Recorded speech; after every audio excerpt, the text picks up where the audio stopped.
over 30 years, Point of Grace has shared music, faith, and friendship with listeners across the country. Now Denise, Lee, and Shelley are inviting you into their circle. Welcome to Circle of Friends, the podcast. It's Point of Grace. Each week they're talking real life, current events, stories of true friendship, wisdom from God's Word, and all their favorite things. If you're looking for a little company, a few laughs, and a lot of Jesus to hold it together, Circle of Friends, the podcast, is waiting for you. Subscribe now wherever you listen or watch podcasts, and circle up with Point of Grace.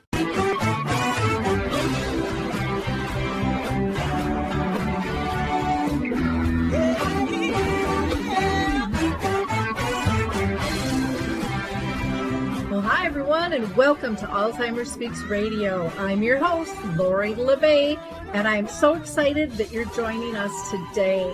We are going to have a fascinating conversation, as usual, as we learn from people all around the world at all ages and stages of life. Stay tuned as we shift our dementia care from crisis to comfort. Here we go. What you think about, you will bring about dementia change. We will. Hi, everyone. Welcome to Alzheimer Speaks. I'm your host, Lori LeBay, and today we're going to be talking with two gals who cared for their mom. They actually are going to speak really openly and honestly about the effects of dementia, how it affects not only the person, but the family, end-of-life choices, and they are so committed to educating people. They're even making a film about their mother's journey called the Cheryl Hauser effect.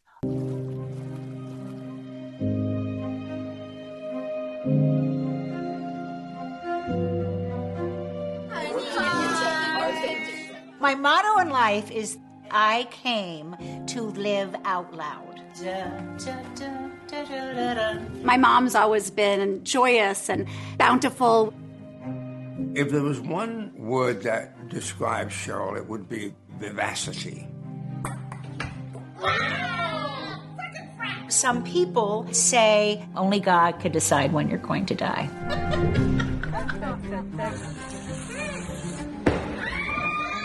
That's not my God.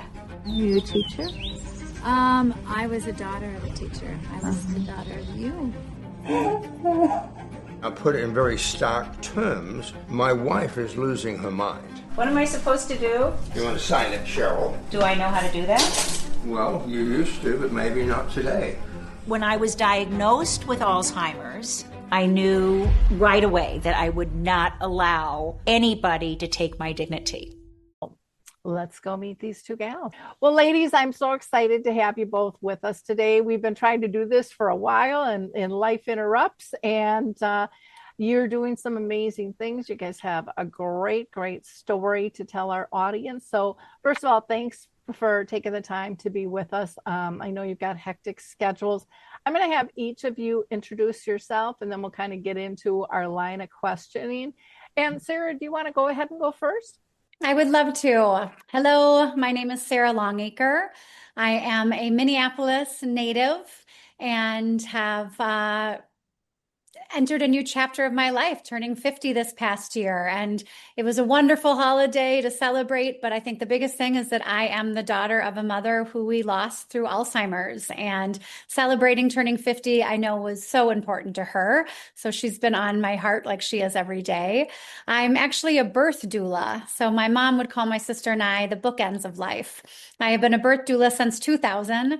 I actually ran a company in the Twin Cities and a few other places called Blooma. Blooma literally specializes in pre and postnatal yoga, childbirth education, and doula support. So birth doula has been a common name, I'd say more 10, 15 years. And now that death doula is becoming a more common name that I'm excited about. I'm the mother of different children in different places. And I just continue to be extremely passionate about talking about life and death and the meaning and how we can live our lives to the best and how we can slow down and pause. And I'm really excited to share my mom's story with everyone, and really honored that we're doing a documentary all about bringing this conversation of death and dignity and ways that we can choose to live and die to the dinner table. Wonderful. Thank you, Sarah. Wendy, you want to introduce yourself? Sure. I'm Wendy Longacre Brown, Sarah's just a little bit older sister. Um, and I am a mom and wife in South Minneapolis, and I was a video film producer for many years after college, and then raised three kids, and then found my calling as an end of life doula. It was actually something I was very familiar with, that word doula, which is, they say it's a Greek word to give or to serve, right? And it's a female to serve, but most people are familiar with the term birth doulas and not necessarily the role of end of life or death doulas, which really have been around for thousands of years. People have always, until more recently, been around death, and it's been a community experience until the medical field stepped in more to help people in ways that have improved lives quite a bit, but they also have in certain ways shifted our energy around how we welcome that threshold, which it was something for me that I could clearly, for being in a family with my mother who was very open with conversations, and my sister, we kind of had an open door around all conversations. I could tell, even with death being a part of our lives, which we can talk about later, it was something that people didn't know how to function and how to react around when they talked about their own mortality. So it's been a gift to find this calling. And I, for a while, as an end-of-life doula, specialized in legacy and kind of preparing people educationally, spiritually. I'd say, depending on what they know about medically, like what happens at the end of life. So kind of all the realms, so people are able to be there for their family and not have to be the caretakers and caregivers, and be more the family of love and the circle around their loved one. So as I've been forming that role, I kind of moved away from legacy a little bit, and with our mother's choice to voluntarily stop eating and drinking, I'd say that's a big part of my role as a doula now. I have 10 clients, and 5 of them are around VSED, which is voluntarily stopping eating and drinking, VSED. And then half my time these days is working on the film, which we'll talk about. But Lori, we spoke, was it maybe 4 or 5 years ago? When did we speak? Yeah, I would say it's got to be back in then. And I was able to meet with your mom and David a couple of times. And gosh, what a joy. I mean, your mom is just this presence. And, she's just one of those people, after you leave her, she still feels like she's with you. She has a big spirit imprint for sure, when she was living. And I'm sure you guys still feel that now. Huge. Yeah. So, but yeah, we talked, I think, Wendy, you were on the show, speaking about death doulas, and you had told me about your mom, and I knew David from speaking and stuff. And so we met up a couple of times together and kind of talked about, how she wanted to live life. And she wanted to live life the same today as she does tomorrow, to the very end of her life, is kind of what I got out of her. She wanted to do it her way, and make the decisions and be involved. And I just was so inspired by her. So I think our audience is really going to enjoy this conversation with the two of you, and how you all maneuvered that, through that process, because it's a very difficult time to have those conversations. So it's nice that you kind of grew up and had these conversations prior, kind of as a family. My own mom was like that. She used to get scolded by her friends for taking us kids to funerals. And oh, they're too young. They're not supposed to be here. My mom's like, if they can be here at a birth and celebrate a birth, they should be able to celebrate a person's life. And I mean, that's just how she was. And that's how we grew up. And that really stuck with me. I don't think it stuck with my brothers because they're still kind of a little more fear mongers of, oh, what do we do? And how do we handle this? And I'm really uncomfortable. And I kind of jumped in and kind of took that spiritual path of we're always connected. And how do we make this easier on both of us? Because I think it's a struggle for both sides to leave this realm in their relationships and move on. And so, like I said, I'm really excited to have this conversation because you're going to bring not only that story, but the choices to make, and the choice your mom made, a lot of people have never heard of before or don't understand the effects of that. So let's jump into that a little bit. You guys have kind of told us both about your doula backgrounds and things. So let's first focus on your mom. And I summed up what I got from her in just 2 short little meetings. Sarah, how would you sum up your mom's presence and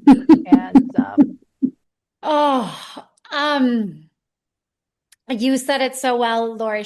There's an imprint. She's memorable. I think what I would say the most about her is how authentic she is, which can be good or bad as a daughter. There maybe isn't always a ton of boundaries, but she was so open with sharing her love. She saw everyone as equal. She truly did. She believed that life, so it's interesting, like I suffer from depression. I have this interesting thing that sometimes I think the glass is half full, and my mom never understood that. She was just like, well, what are you sad about? I'm like, Mom, life is hard. She's like, no, it's not. It's great. Like, she was so upbeat. She saw the positive. She, was very purposeful and just being in the moment. She was so good at living like that, walking in the door, feeling the energy, reading the room. Sometimes not always reading the room, but I would just say the biggest thing is that she loved life. And with that, and we'll say this later, I'm sure, as we talk, she truly said, I'm not scared of dying. I just don't want to leave you. And she never was scared of death. She lost her parents when she was very young. Was 1977. She lost both of her parents in the world's largest plane crash to this day still. So death was it wasn't a common conversation, but we lost her parents very young. And so there was always a mourning and always a loss that we didn't have a relationship. Wendy has a few memories with them. I don't. I was just 14 months old. But I think that with that, she realized how precious life was. And she had no shame that she was married 4 times. She had no shame that she moved around and she bought houses and she redid them and then she'd sell them. She was just, she did it. She did it her way. And she truly she embraced it. I don't know. It's hard to sum up my mom because obviously it's a complicated relationship as well that we have with our own mothers. But I see her from such a different side now after her passing. I see her as just more as this complete energy as opposed to my mother. I see her as just being such a fearless leader in life. Caring for someone with dementia is one of the toughest journeys, but you don't have to do it alone. I'm Allison Schreier. And my experience caring for my husband inspired me to create Zinnia, a therapeutic streaming service designed to support people living with dementia and reduce caregiver stress. Zinnia offers research-backed videos intentionally created for people with dementia, engaging, calming, and easy to follow. Whether you need to ease agitation, create moments of joy, or make daily routines smoother, Zinnia is here to help. Family and professional caregivers use our content to turn challenges into opportunities for connection. Accessible by subscription on mobile devices and connected TVs, Zinnia is simple to use whenever you need it. Because when caregiving feels easier, life feels better. Go to zinniatv.com and sign up for a free trial today. Use the code RESOURCE for 15% off an annual Zinnia subscription. Oh, that's beautiful. That's beautiful. Wendy, how would you sum up your mom? I'm thinking of ways that maybe Sarah didn't point on. I do love the fact that you mentioned that she's very present in the moment. Like she takes in people where they're at and she's really accepting. I don't think she goes out to necessarily like, I'm going to stand on the podium and make a statement and change the world. But when she has an opportunity and there are certain passions that arise, be it that she's talking about when she went to Africa a few times with her church and you know, and certain experiences she has, like walking the Camino or whatever it is, or even introducing her bell choir, you know, to the congregation. She was fully in whatever she was doing, or she was like the head of daycare because she just loved kids at an older age at Blooma. So she really, she was, nothing was like too messy for her to dive into. She would go on trips alone often, even though she was like the first one to have a companion with her to do anything around town or, you know, in other ways in life. But she also was a planner. She liked to plan if it was a party or a trip or a wedding or whatever it was. And I think with having this opportunity, when she learned about the opportunity to voluntarily stop eating and drinking, it was really easy for her to be able to think about that and plan for it, and then also put it aside and just trust us that we were going to be there for her. And then the beauty with that is that, you know, she was still able to shine around this decision because she, between articles in the Star Trib, which, you know, there was this whole Cheryl Hauser effect, this ripple effect that happened in our community, where places like organizations such as Compassion and Choices, they heard of Mom's story, and then she ended up speaking multiple times to audiences to make them aware of this option, and for people just to understand, like, why do you want to do this? How do you know when it's going to happen? Who are you? She would get excited. You know, it'd be an opportunity to put on some lipstick and get a little dressed up and share a story. So she's sort of, I think it's not a surprise to us that she became the spokesperson for an end of life option, but that definitely wasn't what she was set out to do when she first made this decision. You know, she's always been a teacher. She's comfortable speaking in public. And not that it was all easy. There was definitely some hard parts that maybe we can discuss, but it was all internal.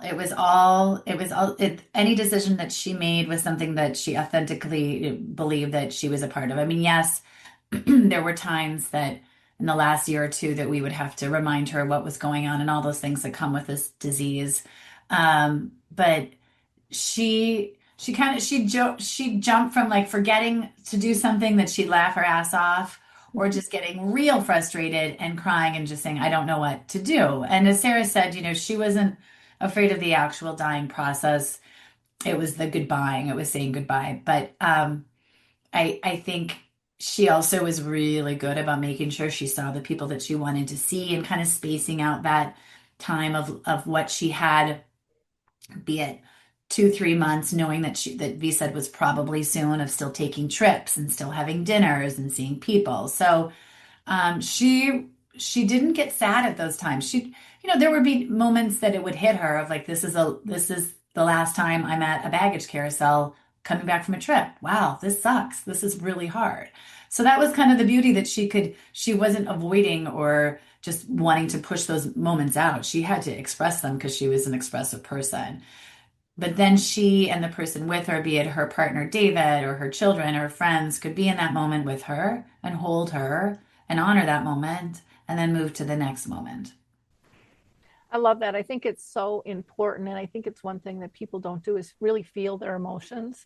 We're really good at stuffing them. I mean, society's kind of told us, don't be angry, don't be sad, don't be this, don't be that, because I don't feel comfortable being around that. So don't do that. I mean, it's all that kind of smushing down, and it's so unhealthy. And when you see someone who is so comfortable in their skin, feeling it so that they can get on to the next best moment, you know, because you can't have a high without a low, you know, that's just the way life is. And I think so often we forget the importance of all those uncomfortable moments too, because they make us who we are. And I think they fill us with gratitude and kind of charge us forward with what we want next in life. And then, as sad as a moment might be, there's still this gratefulness of experiencing that or being able to do what you did, even if you can't do it again. It's kind of that, how lucky am I to feel this pain because I enjoyed this so much, or I love this deeply. There's that balance to that. I know to me has saved me a zillion times over. It's funny you say that, Lori. I just have to comment that so my mom and I both had a similar life situation with a divorce and some really heavy. And I said to my mom once during it, I said, I'm in so much pain. And she literally finished my sentence. She said, but you feel so alive, don't you? And I think that's exactly what she taught me, is like, this is so painful to leave my marriage. It is so painful to tell my children that this marriage isn't working, but I've never felt so alive. And there's an interesting thing in that we don't talk about that, because we do live in a particular country and a particular part of the Midwest where we are taught to numb and to run from discomfort. And we do anything to not feel sensation of pain or uncomfortable. And she was so welcome to talking about it. And so I so appreciate that you say that, because that's exactly how she would want someone to live, to not numb out the pain, but to hold it and own it. But then she always saw the positive side. Yeah, well, that's cool. And I think, right there, and what you said right now just shows that, if you're caring for someone with dementia, or if you're someone who doesn't have a diagnosis, you're still going to have all these feelings. You're going to have all these emotions, that you still have to process. And there's this overlap, and we can learn from one another no matter what is going on in our life. I want to, before we kind of really dive into, picking the choice and how she was going to choose to end her life, and maybe that's not the right terminology to use, but we can get into that. I want to talk about how you as a family dealt with her dementia. And Wendy, I'm going to throw that to you first. And, when your mom first got that diagnosis, how did she deal with it? And how did you deal with it as a daughter? When she was diagnosed June 2019, is that right, Bear? I think it was 19. Yeah, it was the year before COVID. There were definitely signs, I'd say, for a good solid 2+ years that she might have the same disease that her brother, our Uncle Will, died from. He passed away the fall of 2016. And Mom had been taking memory tests at, I think it was the U of M. There was like annual as she would go in. So she started noticing that there were like, she could tell by the exam. She had taken this exam so much that she pretty much memorized it. So it was a little bit of a joke, to be honest. But she could see that she wasn't remembering all the questions. And then she also was having a difficult time reading and keeping track of her calendar. It really actually started with not being able to follow the notes when she was playing bells and bell choir and playing the piano. And so there was definitely some signs of that this might be the disease that she'd have. She was very open about it. So it wasn't a total shock after she and David went down to the Mayo for like 2 days of testing, and for them to come back on a Friday afternoon and sit with us and give us the news that at that point they gave her, as you know, it's impossible to put a time around this disease, but they had given her 3 to 7 years for her to live, obviously without VSEDing naturally with his death. So it wasn't a shock to hear it, to hear the facts, but I think it's just, you don't want to, and she didn't want to. It was like it wasn't a relief at all. It was really emotional. It was really hard because it was like, all right, here we are. A year before she was diagnosed, she had read this book by Phyllis Schachter called Choosing to Die, that offered VSED as an option around end of life. So I didn't bring it up after she was diagnosed, and within a week, to step back, after she read this book, she said, this is really what I want to do. I watched my brother go through Alzheimer's in a horrific manner. I don't, like I would like to hasten death. I would like to end my life in either the 5th or the 6th stage, or when that right time is. And she's, kind of like, just wants you to know, let's put it on the side. But if I do have dementia, let's go with VSED. Okay, Mom. So about a week after she was diagnosed, she came to me and said, I still very much would like to VSED. And so the dementia kind of shifted very much into planning for that a bit. And so that kind of took over a little bit, I'd say, like in the first 6 months to a year of what does this look like and how do we plan for it? And during that time, we would see a fluctuation, I mean, of what she can do and and even just the sadness, I'd say. Like at one point, I think about a year after she was diagnosed, she was in a low, and we realized she needed her antidepressants shot up. I mean, like, it's just like medication was just a little off. So we could see that there was adjustments that would be able to realistically shift her enjoyment in life. And so that, I think that was really important for us to see that this medication is actually really helpful in taking the anxiety off of this. And then it was just this like day by day kind of feeling out her safety, how she felt about driving. She drove until she had an accident and thankfully didn't hurt herself or anybody. And then she was sort of ready. I think she knew this isn't safe for me. So she was able to give things up pretty well. I'd say it was sort of like every season, Sarah and I talk every day, but every maybe 3-4 months, Sarah, David, and myself would have conversations about what's going on with Mom, the needs of hers, the needs of his. So there wasn't a day you weren't thinking about dementia with Mom. It just because you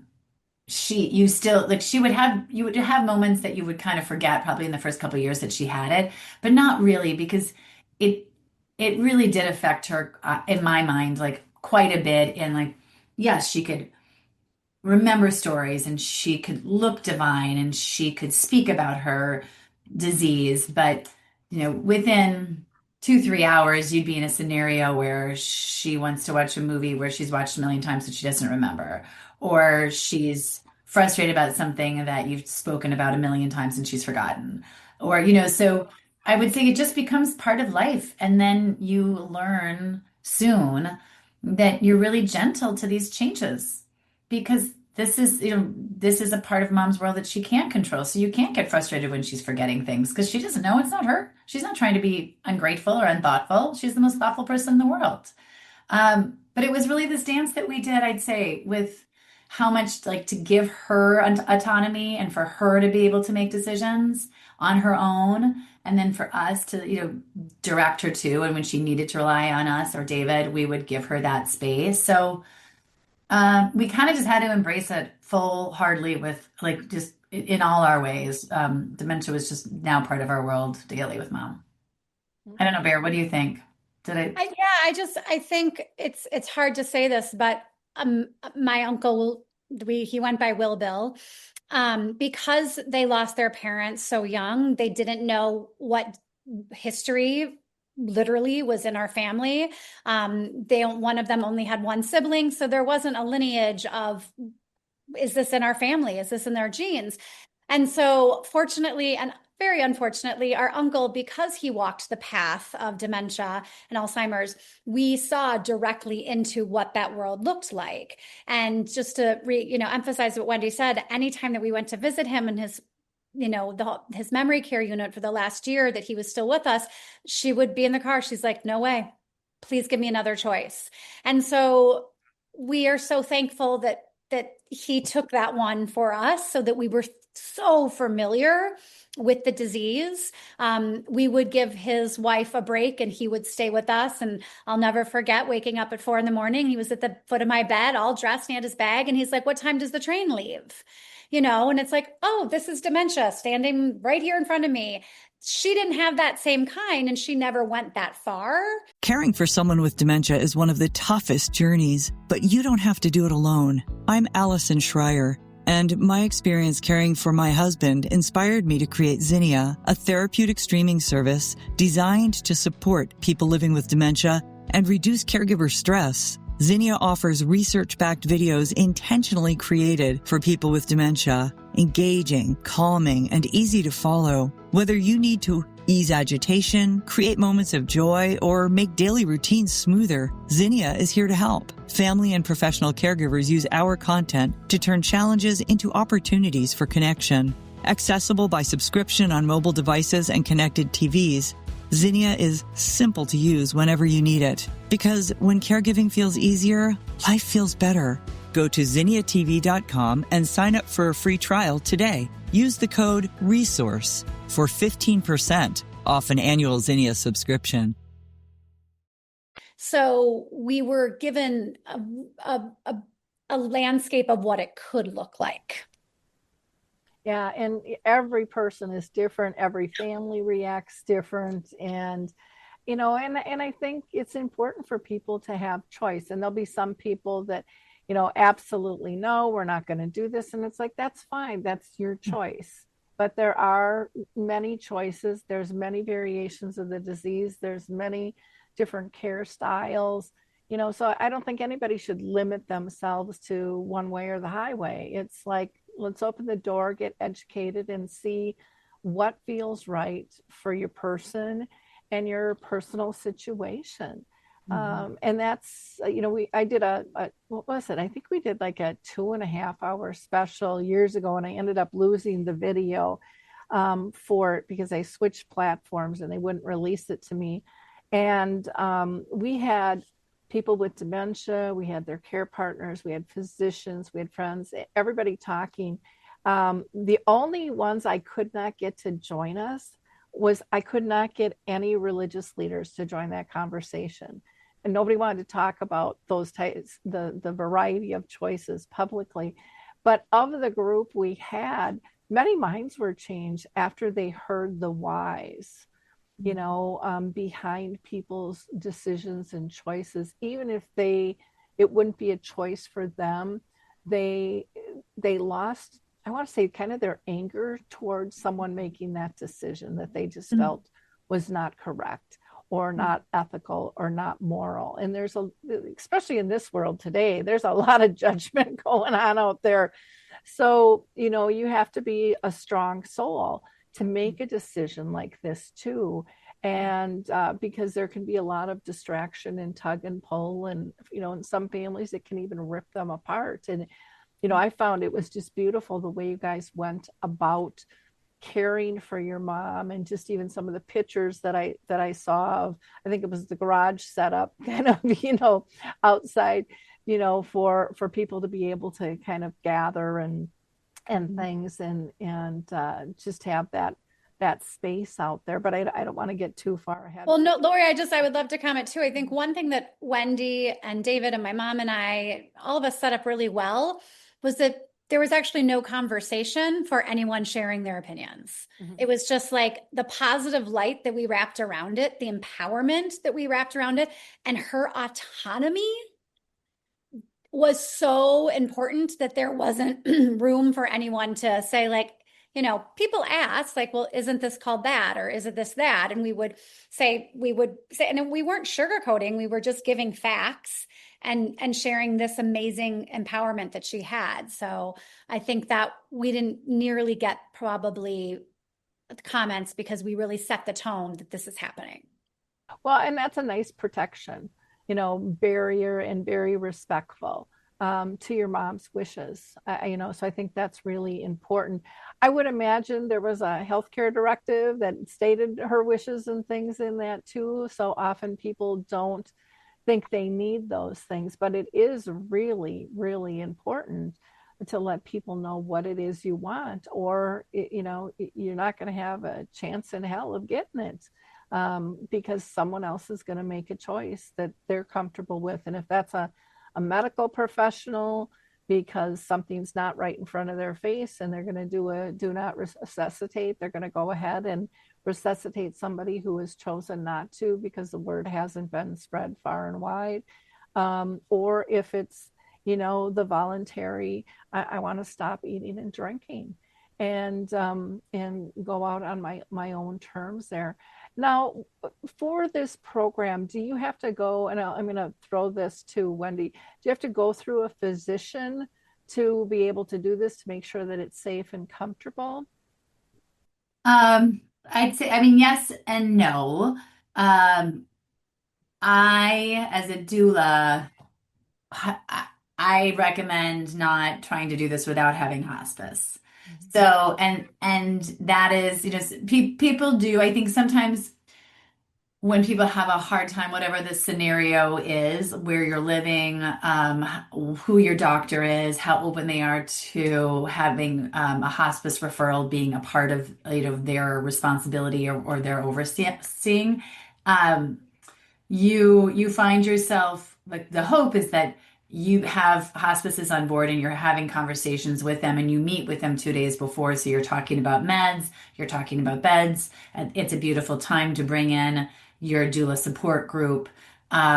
Anybody who's in that small circle of support of, the home caregiver, or if it's a hospice home, whatever it is, hospice is a part of that. And so, yes, it's key as far as medically. It is safe. I've read multiple books, and I'm sure you have too, of people that start this. Maybe it's a husband and the wife was a nurse. And so in their mind, it's like, all right, we can do this on our own together. But inevitably something happens. Like, he got up in the middle of the night and trips over his wife, who's laying in the front of the door. So she knows when, he's getting up. It's you want to prevent any kind of falls, any reason for a person who would like to VSED to be brought into the hospital for an emergency, right? Or if they have a pulse, which hopefully they would at that point, that they're in a situation where it's just scary at home or in a hospice home, and you don't want that. So yes, I'd say, and it's kind of part of the timing of, which is helpful when you're wanting to VSED if you have Alzheimer's, is that, just to kind of step back with that healthcare directive, yes, you're going to have a healthcare directive that's very VSED specific. And you'll also have a VSED statement that you'll create with your doula and loved ones, which include both kind of markers to help people understand when that time would be for them, that they would start this VSED process, or at least closer to that VSED process. And then below those markers, I recommend kind of another paragraph of why you're choosing to decide to VSED. Our mother revised her initial VSED statement that had items like, when I can no longer get dressed, I'm closer to VSED, when I can no longer work the microwave or do things in the kitchen. Those abilities were taken from her. She wasn't able to do those things, but she still found joy. So we kind of revised the VSED statement so it was closer to when I really don't want to leave the house very much, when I'm getting nervous in my local grocery store. What it didn't include are things like when I no longer recognize my friends and family, because we knew that would be much closer, or closer to when she would begin VSED, or she would have missed that opportunity to still be cognitive and make a decision with a clear head that that she wanted to start VSED now. Because that's really what you're wanting to make sure that you don't let happen, is that if someone has a desire, an internal wish, that they don't go through all the stages of dementia and they would like to VSED, then you have to plan accordingly. And I would say that VSED statement is something to do right away. And it's also a really good, I bring it up because it's a good opportunity for your healthcare, be it your nurse practitioner or whomever really knows you the best, for when you're addressing this desire, this wish of your loved one, or if it's yourself, you want to have that VSED statement ready so they see how serious you are and how you're thinking about it. And that also just helps you build this momentum for the opportunity to receive hospice sooner than later. That it's, because I think it really depends on where you're living, what the healthcare system looks like, and how open your doctors or other people are to provide this hospice. I know with our mother, and I won't get into all the details, but when she first made it clear to her nurse practitioner that she was wanting to VSED, they did give her the thumbs up for hospice. They gave that hospice referral. We met with hospice. we went through what it would look like. I made sure, I said, have you done this before? And they're like, well, we don't always call it VSED, but yes, people have chosen. This is not something new. People have chosen to stop eating and drinking. Fast forward to 4 years later, because of Mom's story being in the public, there were so many more people that were asking for hospice. So they had to change the steps. And it's now through a palliative care system, which I think is something that, larger cities do have these days, where you walk through certain steps in order to receive hospice through palliative care, like a psych evaluation, meeting with a pastor, meeting with a palliative care doctor. So they want to see that how close you are to potentially, as you had mentioned, Lori, every disease is a little different, but how close you are to not being able to make this decision and wanting to make sure you're going to do it comfortably. And yes, you have the right meds. So that was a very long answer, but I think there's just a lot of information. It's hard just to say, yes, you need to have hospice, but I don't know a lot of doulas that would take on, the only caveat, if you aren't able to receive hospice, sometimes people start VSED and then they let hospice know they're starting it on their own, and they kind of probably bundle, morphine patches or things that maybe their client has already been using, so it's safe. And they've been working with their client to pull out some of the food and liquid that they've been consuming the days leading up to day one of VSED. So they're being smart, but then they're VSEDing home alone safely with maybe somebody from home care, a healthcare worker or loved ones around, so they're always safe. And then hospice comes in day 2 or 3, sees that their body is breaking down, that they probably would be more detrimental to reverse the process and start eating and drinking. And then hospice does come on day 3 or 4. So, well, and I think too, Lori, one big difference from my mom's story and our family compared to others is that we had a built-in death doula. I mean, Wendy was so educated in this. Like, if it wasn't for Wendy, I don't know where my family would be. She was the one who was explaining to me, like, Sarah, there's this small window. I'm like, what are you talking about? Like, she's like, we can't go too far past it or mom won't be able to make the decision to VSED. I'm like, well, how do we know when that is? So the gift that we were given is that she already knew about this. Other families, I can't stress enough, like making sure you have some financial funds set aside to hire a doula, to get a coach to talk to you about end of life options. Because this isn't something, if it was just Wendy and I, we'd be like, I don't know, what should we do with mom? Let's put her in memory care. Like, it's so important to talk about this and to have a end of life doula, a death doula be a household name, because no one has through thousands of years, but no one should go through this alone. The choices are huge, and it is important to talk about them. So I can't stress enough that we had a different scenario because I had already had a sister. My mom had a daughter who had already read the books, who was familiar with this term VSED. Most people don't know what VSED is. And so I think it's just really important for, if you do have someone in your life, to have resources where they could do a Zoom call if they're in a smaller town, that they can find a support group. Yeah, I totally agree. And Wendy, you brought up the point about, a lot of doctors don't believe in hospice. I still work with a lot of people in support groups, and they're like, well, my doctor says, no, we don't need that yet. Or they don't believe in that. It's like, it's not their belief. That's not how this works. That's not the authorization process, their belief. It's. How does the doctor not believe in comfort care? That's a little confusing. Isn't it all about comfort? Yeah, well.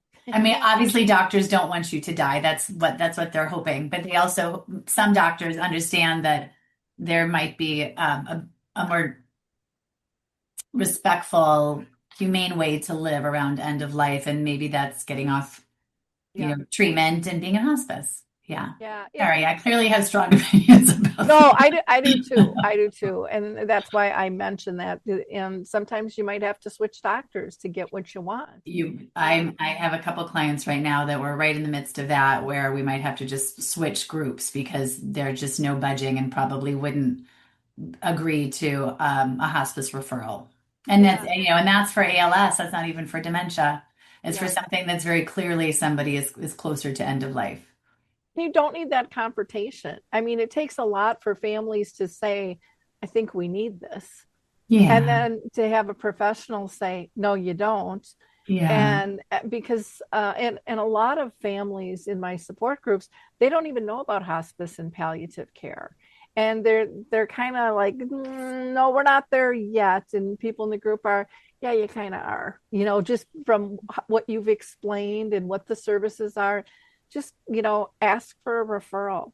They will assess you and they'll tell you, Right. if you qualify or not. But it is a very important piece. And I think just like anything, I don't care if you're making a move, you educate yourselves and you tour places and you check them out. This is your next big trip, guys, do another phase here. And so why would you not want to know your options and make it as comfortable as possible for people? And, even when people do the healthcare directives, so many people will say, I didn't know they wanted to be cremated, or they really know they don't want that, or they don't want a church service. And I would have done it, because they're having an open conversation of where they're at this point in their life and what's important to them. Caring for someone with dementia is one of the toughest journeys, but you don't have to do it alone. I'm Allison Schreier, and my experience caring for my husband inspired me to create Zinnia, a therapeutic streaming service designed to support people living with dementia and reduce caregiver stress. Zinnia offers research-backed videos intentionally created for people with dementia, engaging, calming, and easy to follow. Whether you need to ease agitation, create moments of joy, or make daily routines smoother, Zinnia is here to help. Family and professional caregivers use our content to turn challenges into opportunities for connection. Accessible by subscription on mobile devices and connected TVs, Zinnia is simple to use whenever you need it. Because when caregiving feels easier, life feels better. Go to zinniatv.com and sign up for a free trial today. Use the code RESOURCE for 15% off an annual Zinnia subscription. And so I'm just a huge believer in the awareness and education. Now, I know we only have a few minutes left, but I want to talk a little bit about your film and then also your connection to the organization where your mom did some speaking and stuff, because that could be a real help to people. Compassionate Choices. Compassionate Choices. Okay. And I should know because I get their stuff in the mail all the time and talk with them, but I always get that name mixed up. But I think it's really important for people to know that resource is there, and also that they have tools for your healthcare directive, which is really interesting because it layers. If this happens and this happens and this happens, and you can mix them up with how you want to be cared for. And I haven't seen that really anyplace else. And it's a very simple thing, and you can go in and get that updated, and it's free to access. But there's really people there that can talk about what are some of your options that are available. So let's jump into the film itself. And Sarah, I'm going to let you go ahead and kick that off in terms of how did you come as a family to decide to make this? I know Wendy's had the experience in terms of flip over. Yeah, well, it was interesting because it didn't actually come from inside of our family. It came from a family friend that we grew up with. I actually went to elementary school. His father died very quickly, but the type of Alzheimer's and dementia that's the angry, and he could not believe how painful it was to see his dad go through it. When he found out what Cheryl, my mom, was doing, he and his wife are in the film industry. She's an actress. They came to us and they said, is there any way your mom would sit down with us and ever consider being filmed until she leaves? We believe there's a story. We believe there's education, and we believe that she would be such a wonderful voice for all of dementia to let people know their options. And obviously they knew her well enough to know that if my mom did one thing right, she loved being in front of the camera. She had no problem being filmed. So what I'm so proud of with this video, with this documentary, is that it's not taped on a home phone. We have tons of home footage. We have footage from her youth. Her father had a camera in his hand. My father had a camera in his hand. We have hundreds of hours of my mom's life documented. And then putting that together with a professional team that would come in and meet with my mother. They were there every single day of her 9 days of VSED. And they really pitched it to us that they believed that there was something here. That's when it started. So that was in 2021 that they came to us. They were at birthday parties. They went to appointments with her. They taped her on her day-to-day life. And so with that, and then the VSED process, and after they came obviously to the service, and recording each one of us with tons of interviews from an emotional standpoint, from a medical standpoint. We have a story to share with the world. We have a story of one woman's courage, our mother's own journey of deciding how she wanted to hasten, this journey. And so we're very, very proud of it. We are in the beginning stages of editing. We have a 4-minute teaser. Think of it like a trailer that is available online at CherylHauser.com. The film is The Cheryl Hauser Effect. And people can see and they can support us in this fundraising journey that we are doing. We have a huge goal that we need to get to create the whole entire documentary. So we're looking for supportive people that want to help us get it out there. Wendy, what would you like to add about the film? I know you've done some screenings and stuff of it, of the trailer. What's the response been from people? Very powerful, very powerful. From people that knew mom to people that have been sort of like, I've been waiting for a film that really opens up the conversation, not just about VSED. Yes, educating about end-of-life options is wonderful, but opening conversations about dementia. And, I think that's a big part of that. And for anyone of planning for end of life. So, it's been very clear to me, really becoming like a doula and seeing this groundswell of doulas, and even like the Minnesota Death Collaborative, I've been a part of that. Like there's just been more people have been interested, and like doors have slowly being opened to talk about end of life. And so that has been really clear in this film, that people are wanting to understand what the story is about, who would want to do this, and kind of depending on where questions and viewers are coming from, I would say, people often say like, well, where do you want this film to land? Well, we want it to land in everyone's home. We want everyone to be able to see it. And so right now it's a little bit of like, we're looking at film festivals and kind of like potentially it being a short or a 50-minute. We're looking at it being on public television or streaming or going into, we want it to be maybe a shorter version of it to be accessible to hospice homes so they can understand what this looks like.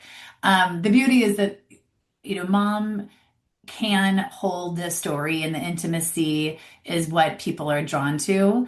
That's what people actually want. Endwell, I'm sure you know of Endwell. They did this massive study last year where it was very clear how our country is shifting more where there's interest in films like the Swedish death cleaning and like The Pit. Like people want to talk about mortality. People are wanting to plan. And I don't know if you noticed, Lori, last year in the Alzheimer's Association research, that it was the first time that people were actually wanting to know if they had this diagnosis of Alzheimer's. And that is just a shift in itself. So I think to me, that only supports that this film is needed. So I was going to say that, aside from mom carrying the story, and I think ultimately it is the uniqueness of mom that will really resonate with people. We also have lawyers, doctors, both kind of in the Twin Cities area and out in the Pacific Northwest and other areas that are experts in this field. So it's going to be kind of a beautiful balance of educating people and then letting people see just that intimate moment with mom. And it's not all pretty. It's hard. We can't, we didn't expect that this film was going to show that it's a simple way to VSED. It takes a lot. And there are difficult moments, but there's such beauty in it too. So it's going to be, I think it kind of depends on, like a little bit of who's coming on board, not necessarily the direction, but where it might land too, if it lands in film festivals first, or if it's a little bit more through corporate or, or public broadcasting, depending on the grants that we receive. So we're in like the thick of it right now with grant writing and connecting with people. And we're planning on having a screening in early March in Chicago. And we'll also have screenings in Portland, Seattle, Bellingham, probably in like mid-spring. Wonderful. And they'll be able to get all that information off your site. Yeah, there's a way. If you go to our website, you can sign up for emails. And so when we have updates on things like screenings, we'll be sending out updates like once a month, nothing massive, but just so people know what's going on. And social media is never a bad way to see what's happening with us too. Wonderful. Well, I appreciate you both taking the time to be with us. Again, you can go to CherylHauser.com and get all their information. You'll find their Instagram and Facebook accounts there as well. And we'll also have information on Wendy's death doula website as well. And I appreciate you guys, what you're doing and, stepping up and out to tell this story. It's not an easy one for many people to deal with, let alone go through it and share it. But I think it's so important. I think people learn through our real life journeys. Thanks, Okay. Thank you, Lori. Bye now. Bye. Well, I hope that got your mind thinking a little bit. And again, in the show notes, you'll have all the information that you need there. And don't forget to also check out alzheimerspeaks.com for our free educational resources on dementia, and also visit our sister company, Dementia Map, which is a global resource directory. Till next time, bye now.